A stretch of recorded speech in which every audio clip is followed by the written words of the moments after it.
Hello everyone welcome to my mini blog. तो आज मुझे आसती आम मठ पाक अंगनवाड़ी की कहीं आज थी गोटे किशोरी मेला। तो आमर किसी कंपटीशन थिला जमी कि डिबेट ड्रॉइंग मुर्ज एमती सब कंपटीशन थिला। तो आमको आम अंगनवाड़ी दीदी डाकी समस्त जाइलु। आमर सरपंच महाशय भी आसते तो सी ठाकुर को धूप दीप जलुंट ये दी जन तो किसी भी कम ना जो पाखक मोबाइल बुलेदेवी खाली गोटे पोज देदेवे। मो जूनियर मैंने सब एम भी आसते मुर्जा पकाई ये डिबेट कंपटीशन स्टार्ट हो जाता। तो रोज जाए डिबेट दूसरा आम ये एत भी पिला आसनु। तो डिबेट किसी दु तीन जन देले मुर्ज कंपटीशन स्टार्ट हो जाता। बाहर गला बेलू आम भावुँ आम मैंने मिसिकी पकेबू आमको पर जानक मिलला जे आमको जन जन पकेबू हम से समस्ते मत ही बसईदे कहले कि रोजी तू पका आ मत तो टोटाल फसईदे। मुझे तो किसी जानते कौन पकेबी कौन नहीं किसी सेमती आइडिया ना। तो मोबाइल सांगे सांगे बाहर कले पकेया स्टार्ट कले कहला कि तुम किशोरी मान थीम किसी बनइब से भाविकी मुझे किसी बनई थी। मुझे चा छक बिना पूरा अधुरा चा छक न जब मुझे पके पारिनी एत भलसे साइज कर भी नहीं पलि आसती से पेंट भी पकाऊ चा छक। लास्ट को 10 मिनट थी दीदी मैंने कहले कि जाओ कि साहाଯ୍य कर से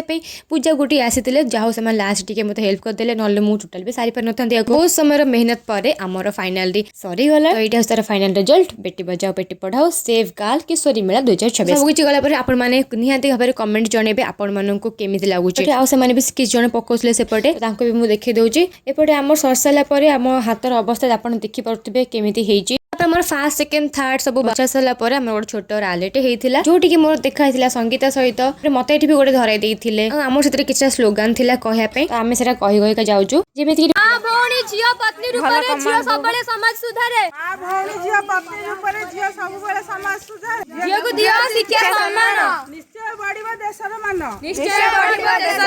रैली सर सारापर अंगनवाड़ी सीधा छिड़ा किसी शपथ नहीं कि जोड़े किशोरी मान भितर जमीती कि आजिकल का बाल्य विवाह हो जाऊँगी कम बयस झील मान बहुत हो जाऊँगी आम केमी से गुड़ा को अटकेबू केमी से प्रोत्साहन दबू ना। तो से विषय गोटे शपथ नेलु। अंगनवाड़ी सब वर्ष एमती कंपटीशन हुए जमीती कि डिबेट ड्रॉइंग मुर्ज और भी अनेक किसी हुए डांस हुए क्विज हुए तो समय अभाव आम अल्प किसी प्रोग्राम होता प्राइज पाई मुर्जरे फास्ट ना मो डकाला सौम्यश्री से भाई खुशी तो मोर पूरा अलग प्रकार पूजा गुडी से भी खुशी होती कहीं भी मतलब साहय करते लास्ट को। तो मु प्राइज पाई सारापर भी रोजी भी ड्रॉइंग रे थर्ड होता तो सी भी प्राइज पाइला। तो आम अंगनवाड़ी दीदी भी सी भी बहुत खुशी थे कहीं आप देखी पारे आम खुशी केमी ये। तो सब प्राइज पाइल आम गोटे ग्रुप फटो उठेलु फटो उठे सारापर गोटे टिफिन थी आम पलू घर को। तो ब्लॉग तो सरीगला तो आपने मत फलो न करी कुआडे भी जीवेनी। तो आज पे पुणी देखा नेक्स्ट ब्लॉग रे टाटा बाय बाय।